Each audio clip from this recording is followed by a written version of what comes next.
Learn immediately. You have much to answer for.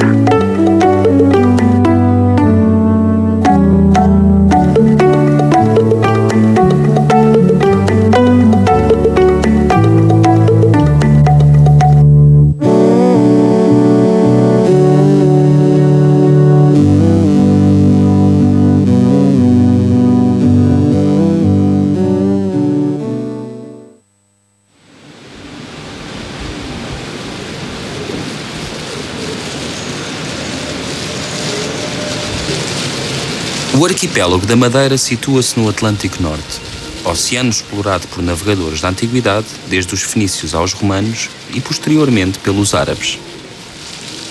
A representação das ilhas do arquipélago da Madeira aparece indicada pela primeira vez no Atlas Mediceu em meados do século XIV. A primeira viagem oficial à Madeira terá ocorrido na primavera de 1419. E o povoamento da ilha inicia-se logo por volta de 1425. Com a chegada dos primeiros povoadores, tornou-se necessário criar espaço físico para a construção e para a agricultura, o que a vegetação luxuriante da ilha não permitia. Lançou-se por isso fogo, como foi descrito em documentos da época, a tanto arvoredo que ali estava desde o começo do mundo.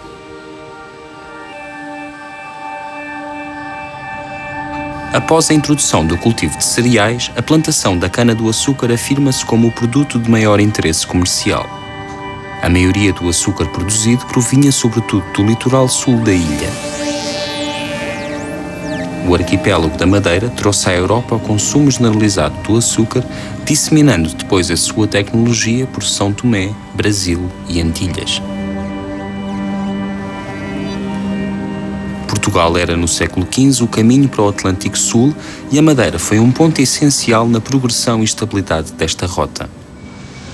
A expansão ultramarina portuguesa correspondia a uma estratégia de interesses global que implicava uma estreita interação dos vários centros de decisão: o poder real, o sistema senhorial e as ordens religioso-militares.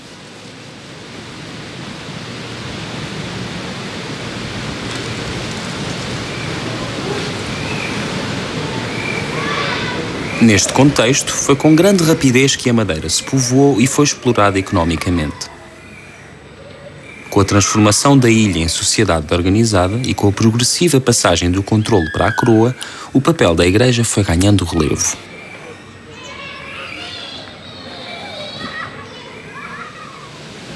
A importância da religião manifesta-se na ilha através da construção de igrejas, conventos e da futura sé, e também em obras de caráter particular, como as capelas mandadas construir pelos abastados mercadores do açúcar.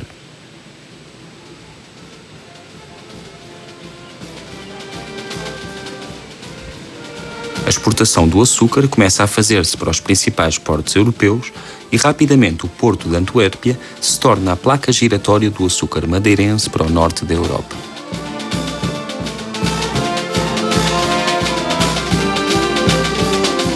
Por seu lado, a Flandres, a região na altura com o mais rico comércio da Europa do Norte, percebeu o interesse em investir numa economia localizada no Atlântico e para isso favoreceu o Estado que a controlava, garantindo a Portugal mercado e feitorias.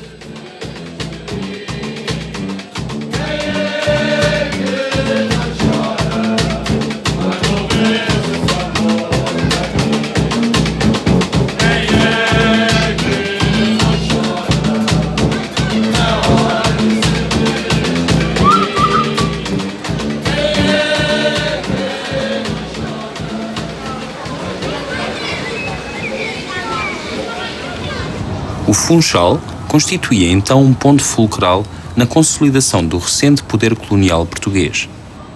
A ilha proporcionava na época abastecimento marítimo e servia de entreposto comercial no quadro da expansão. Na recente cidade foi então criado um novo centro político, religioso e económico que se desenvolveu para poente da praça principal.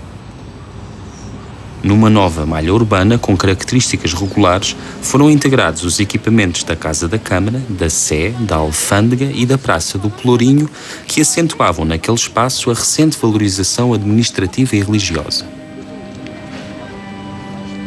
O Funchal é o primeiro exemplo histórico de cidade portuguesa criada de raiz no período da expansão marítima.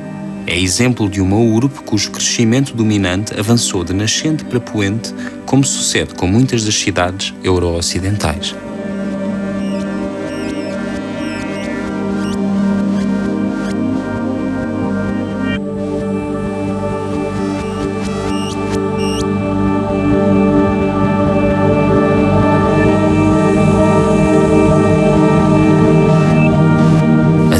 Belíssima na sua presença monumental no meio da cidade, com a sua torre brilhante de coruchel cerâmico e com um interior rico de madeiramento e talhas, organizou a evolução urbana do Funchal. É o próprio rei Dom Manuel, donatário do arquipélago da Madeira, que decide a localização da futura Sé abaixo do seu canavial, por se tratar do lugar mais acessível à povoação.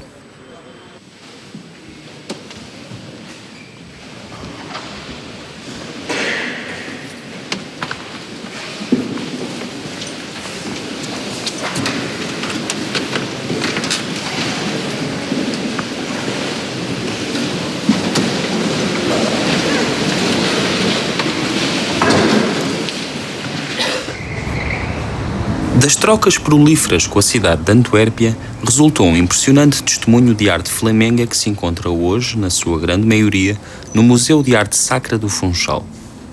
É neste antigo paço episcopal que se reúnem as encomendas dos proprietários dos grandes canaviais que outrora decoravam as igrejas e capelas erguidas nos principais locais de produção de açúcar.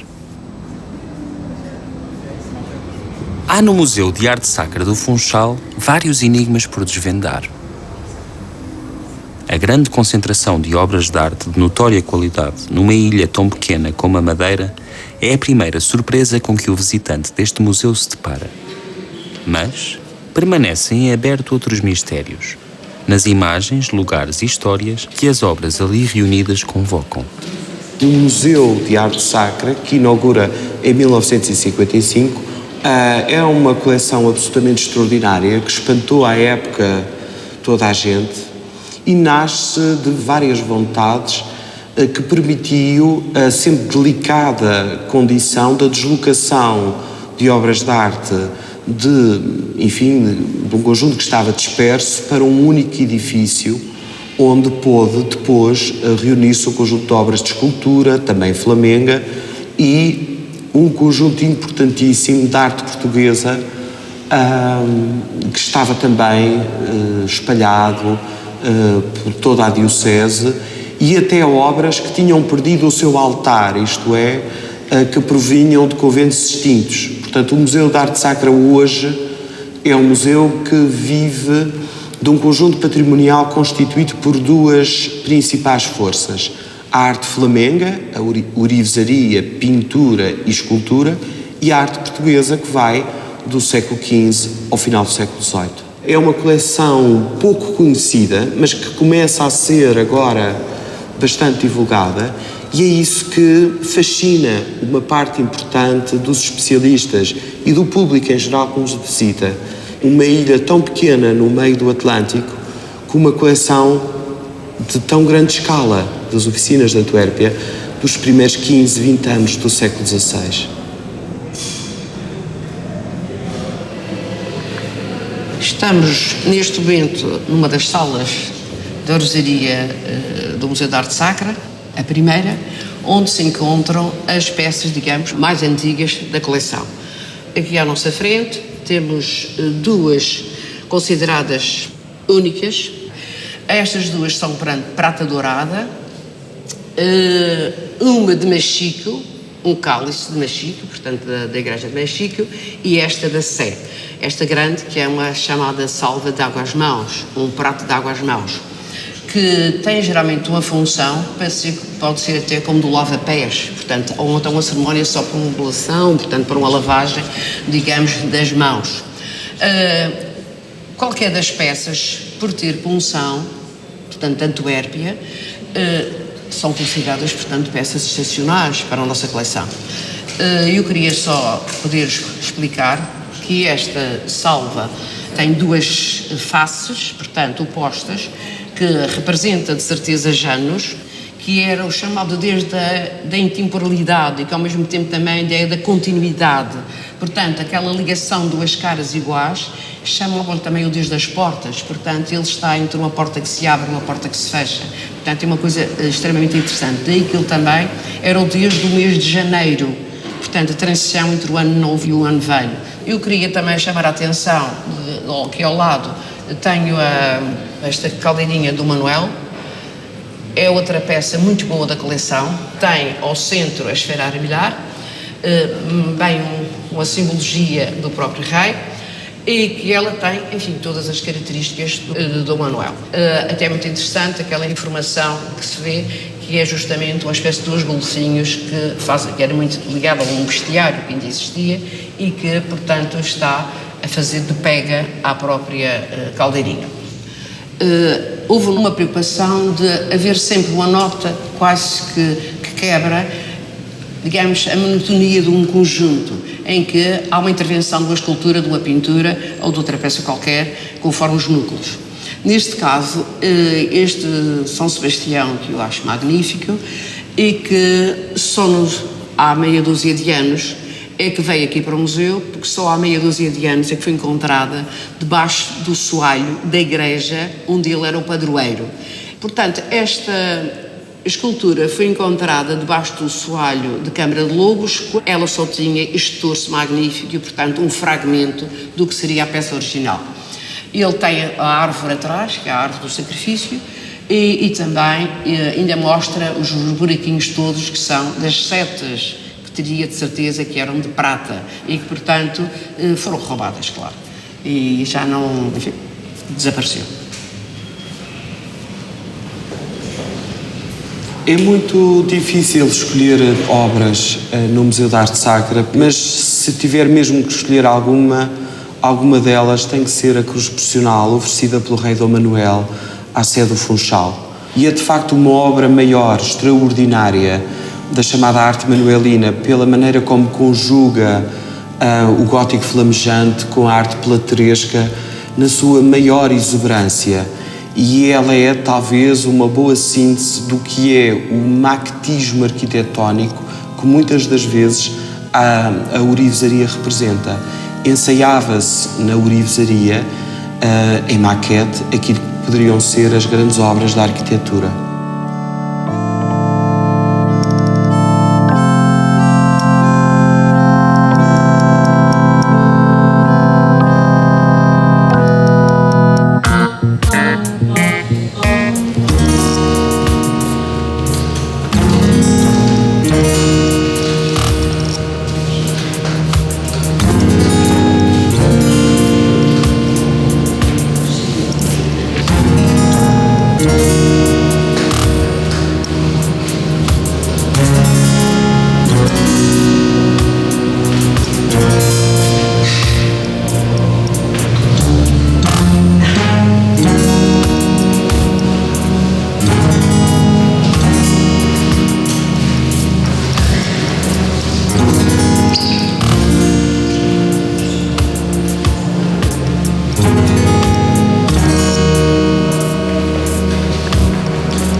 O poeta William Blake dizia que a Bíblia é o grande código do homem ocidental, é o grande cânon, porque é a chave para grande parte das imagens que ao longo dos séculos o cristianismo foi produzindo e hoje são grandes textos e grandes imagens de cultura. E nesse sentido, a Bíblia é também uma chave indispensável para percorrer os corredores e olhar para as obras deste extraordinário Museu de Arte Sacra do Funchal. Nós estamos aqui diante de um calvário do século XVI, que já pertenceu à sede do Funchal. É muito interessante nós pensarmos que todas estas obras são uma espécie de transcrição. Há um dado original, a morte de Jesus, que aconteceu num determinado espaço, a Palestina, do século I, e esta pintura é feita numa Europa do século XVI, que de certa forma transcreve de forma económica os referentes dessa dramática, mas que depois os adapta livremente àquilo que é o gosto e a devoção da própria época. O que temos aqui é uma espécie de teatro de uma impassibilidade, todo o dramatismo como que foi retirado das próprias figuras, que são fixadas numa certa melancolia, mas uma melancolia contida, como se pode ver no rosto de Maria, no próprio olhar, entre a aspiração e quase um doce sono do crucificado e a imagem hierática do apóstolo João, que faz com o gesto da mão uma espécie de profissão de fé.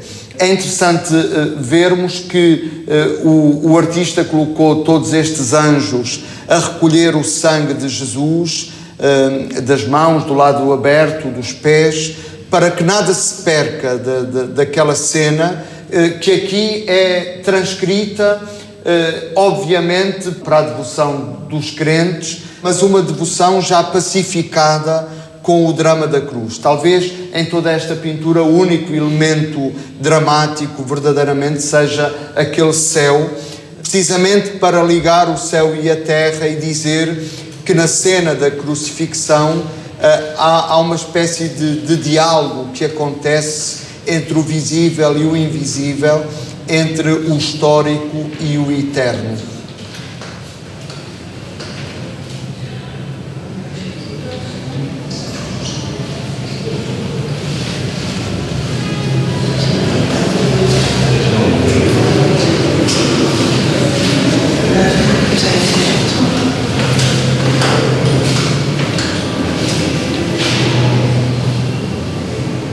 Nós estamos perante um pequeno quadro que representa São Joaquim Santana. É um quadro flamingo que pertence à Igreja do Paulo do Mar. Ora, justamente de uma capela mandada construir por Henrique Alemão, que foi uma personagem lendária, vamos falar assim, entre aspas, que veio para a Madeira nesta altura e que vinha já de Lisboa protegido, digamos assim, pelo próprio rei. Portanto, o que é que se teria passado para chegarmos a isso, a esta personagem? É porque ele, em princípio, trata-se de Henrique Alemão, que é justamente o rei Ladislau III da Polónia, que após a Batalha de Varna, em 1444, perde em relação aos turcos, foi uma guerra contra os turcos, mas parece que ele sentiu que tinha traído um pouco toda aquela situação e, portanto, resolveu peregrinar pela Terra Santa e foi até o Monte Santa Catarina do Sinai. Portanto, ele, pelo menos uns 10 a 15 anos, esteve pela Terra Santa. Volta depois a Portugal, ou seja, a Península Ibérica parece que passa a Portugal e pede proteção ao rei. E, curiosamente, muito mais tarde vai descobrir-se, um documento em que um frade, um tal de Flores, diz que do rei que peregrinou pela Terra Santa e que foi para as ilhas descobertas por Portugal. Portanto, ele chega ao Funchal, é logo acolhido pelo próprio João Gonçalves Zarco, que era um pouco anormal em relação a outra pessoa qualquer, com toda aquela gente ligada ao povoamento. Parece, portanto, que o próprio João Gonçalves Zarco devia ter qualquer informação do próprio rei de Portugal. Para ele, para ir para as ilhas, deve ter contado a verdade toda ao rei de Portugal, que por sua vez transmite ao João Gonçalves Zarco. Ora, Isto é extremamente interessante, porque ele aparece como uma pessoa incógnita, parece que ele pedia para nunca ser identificado, porque ele não queria de maneira nenhuma que a sua terra, a sua pátria, soubessem que ele existia, porque ele queria ser dado como morto. Eu aproveito para dizer que muitas vezes as figuras reais, ou outras personagens, como até os próprios donatários, ou até aqueles doadores das obras às igrejas, disfarçavam-se, digamos, de figuras religiosas para poderem ser representados ou não nas pinturas. É claro que, de uma maneira geral, isso não acontece assim com muita vulgaridade, porque geralmente eles querem aparecer justamente para mostrarem que são realmente eles os doadores. Podem até ser retratos, quer dizer, o mais preciso ou não, com as figuras que são representadas pelo pintor, mas muitas vezes são figuras idealizadas. É claro que é natural que fossem esquiços, portanto, desenhos daqui até para o pintor, se aquele pintou em Antuérpia, ou se, isto é uma hipótese também que se põe, se realmente teriam vindo pintores à Madeira para pintar, pelo menos colher as primeiras informações para o quadro aqui no próprio meio.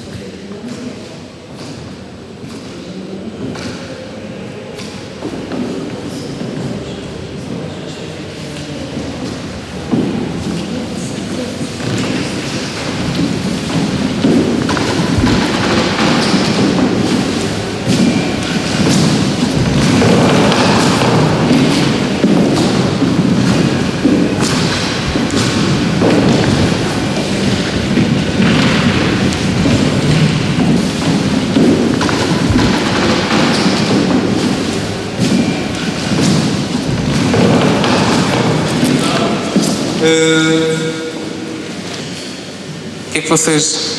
Que figuras são estas? Santos? O que é que se pode ver daquela paisagem? Ela pode ser ela pode ser de onde? Que paisagem é aquela? Ela lembra-nos o quê? Reparem que os temas de natureza bíblica eram representados com uma especificidade própria. Ou seja, os pintores flamengos representavam os temas como se passassem na Flandres ou naquela zona geográfica no século XVI. Por exemplo, vamos olhar ali para aquele tríptico. Por exemplo, verem-se um pouco. Olhem para o quarto dela.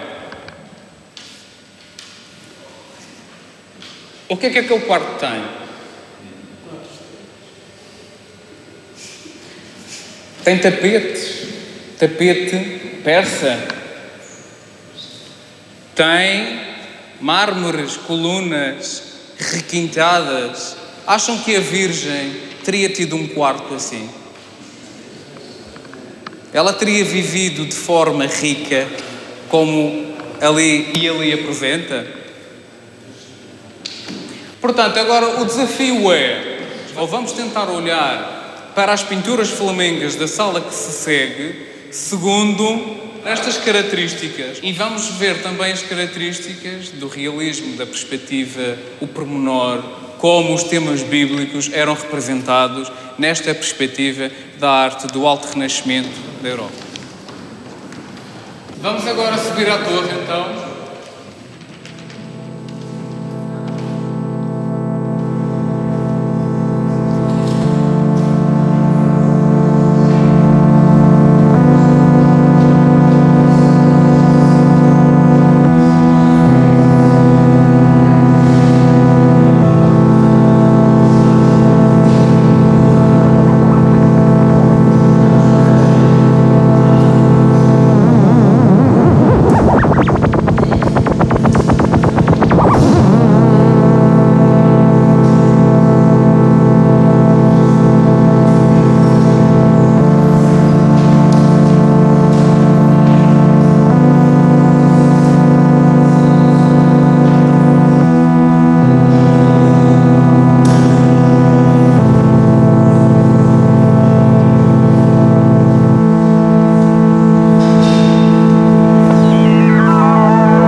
Museu de Arte Sacra do Funchal cumpre um papel inesperado na educação da própria ilha, porque este é um lugar europeu cheio de referências, o lugar onde se pode contactar, de certa forma, com paisagens de um mundo próximo e diverso ao mesmo tempo.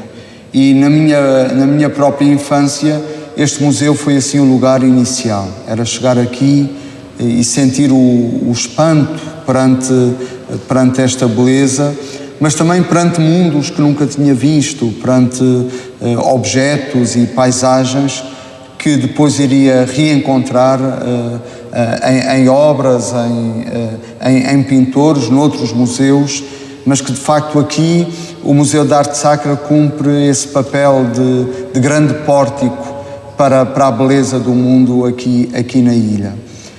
Escolhi falar deste fragmento do Anjo Tenente por uma razão. Ele é uma das raras aquisições do museu e não estava cá no tempo da minha infância. E é um fragmento.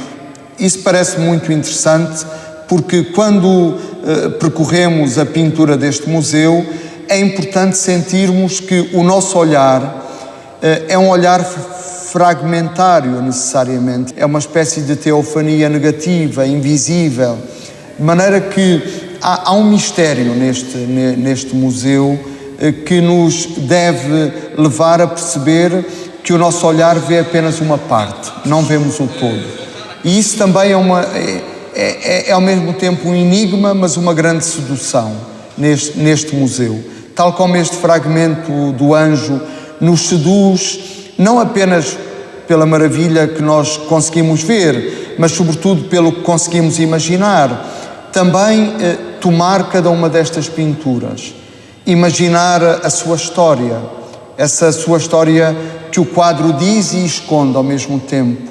Perceber o lugar de onde vem, o circuito que terá feito, as razões improváveis que o terão conduzido até este lugar. É como se cada uma destas imagens nós a pudéssemos descrever, mas ela fosse inapreensível. Aquilo que nos é pedido é a contemplação de uma fuga de sentido, de um mistério. E no Museu de Arte Sacra do Funchal é perante esse invisível que nós estamos colocados. E nesse sentido é um lugar de mistério encravado aqui no coração da cidade do Funchal.